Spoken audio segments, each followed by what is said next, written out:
Howdy howdy ladies and gentlemen, my name is Admin and welcome to another Datapack showcase. In today's video we have an update for the Moar bows datapack, adding 5 more bows to the pack. There has also been a fairly large change to do with the crafting system. So we can get our custom crafter, drop her facing upwards, crafting table thrown on top. However, we can also make a bow crafter. That is 6 planks, a bow and an arrow, and then a fletching table right in the middle. All of the bows in the pack will have to be made in the new bow crafter. This is a block, so just place it down into the world and you will have it. Do realize the recipe for the crafter may change in the future, but you can always press L and go to the advancements page and you can see the recipe in game. So if a future update has come out, by the way, iCard in the top right has a playlist with all updates. Just check the advancements page to see if the recipe is the same. Alright, so all the bows from the previous updates as well as the current update need to be crafted in the bow crafter. This is functionally exactly like a custom crafter, just now you have a separate crafter. Okay, so the 5 bows added by the pack are the lightning bow, the critical bow, the random bow, the armor piercing bow, and the no gravity bow. So let's jump into what they do and then we'll look at the recipes a bit later. The lightning bow causes lightning to strike wherever it hits. So there's a little trail, and then you can see that lightning will strike where the arrow lands. Also, if it hits a mob, the mob will get struck by lightning and quite often will die. Worth noting though, the arrows themselves don't deal any damage, and so if the lightning doesn't kill the mob, it will survive. You might have also noticed that this cow over here got stuck in the air for a little bit. That is because targets in the nearby area will be stunned for a short amount of time. Oh, and you can hurt yourself with this lightning, so do be careful. Alright, so next on our list is the critical hit bow. This will shoot arrows that have a chance of dealing critical hit damage. So it does regular bow damage when it hits a target, like so, if I could actually hit the target. However, there's also a chance that when it hits its target, it will do an extra critical hit damage. It's a 1 in 6 chance, so it's not that common, but the extra damage that it deals is enough to kill a lot of mobs. Let's see if we can get it. There we go. You can see there is a flash and a special sound effect, and now the mob is dead. The extra damage will also go through the armor of players, making it relatively powerful in PvP. Bow number 3 is the random bow, and this one will give a random potion effect to mobs hit. And by random potion effect, I mean it will either give a negative one, such as poison or instant damage, or a positive one, such as regeneration or instant health. There's also, so that one got regeneration, these two have gotten poison so far.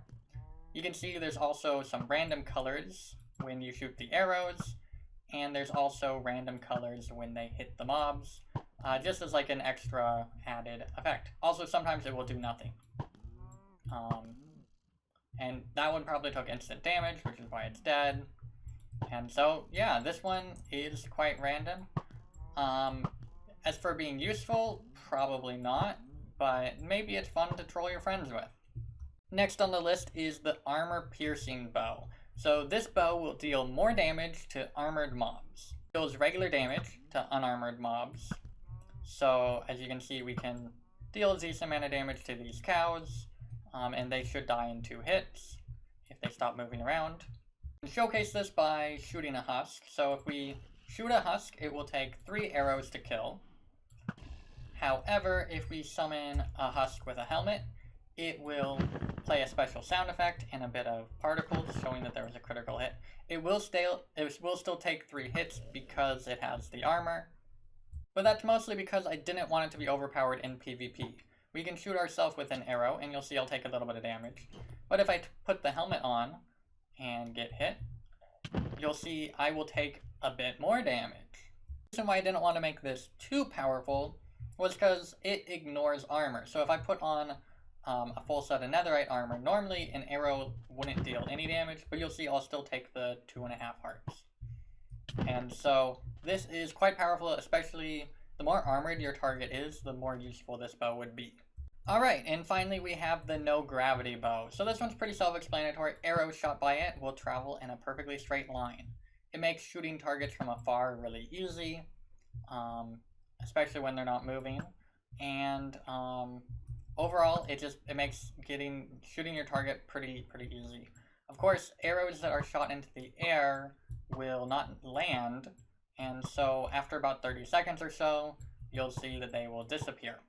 And that's just to avoid lag, because if you had this on your server or whatever, they would just be a sitting entity in the air. And yeah, after just a bit of time, you should see they are disappearing right in front of us. So, you can't like grief a server with this, but it is quite useful for sniping just like across the landscape. And of course, like our normal arrows, if it hits a block, it will disappear. Well, now that we have seen all of the 5 bows in action, let's check out the recipes for them. The lightning bow is a bow, 2 redstone blocks, 3 redstone dust, and a nether star on the front. We got our lightning bow. For the critical hit bow, we have 3 iron for the string and 3 diamonds for the upgrade. Get our critical hit bow. The random potion is made with tier 2 potions. We have instant health on the top, regeneration on the bottom, instant damage left, and then poison on the right, and obviously bow in the middle. We get our random bow. For the armor piercing bow, we have lots of diamonds. So diamond block on the front, 5 diamonds wrapped around, and then bow in the middle. And finally, we have the no gravity bow. That is bow in the middle. We have 3 feathers for the string and 3 phantom membranes for the upgrade part. And we get our no gravity bow. Alright, so those were the 5 bows added by this update. Also, I plan on adding an in-game recipe guide fairly soon to the pack, just like I've done with a couple of the other packs. However, that will take me a fair amount of time, and I could honestly use your support. Currently, Moar Swords has been updated to have 42 in-game recipe guides, and that update is going to remain patron exclusive for the time being. There's an iCard in the top right to a video explaining that. So do me a favor and support me on Patreon if you are financially capable of doing so. Your support would really mean a lot in helping me continue making the content that you enjoy. But with that said, that is pretty much all I have for today's video, so if you enjoyed the video, make sure to leave a like on it, and I'll see you guys all in the next one. Thanks for watching.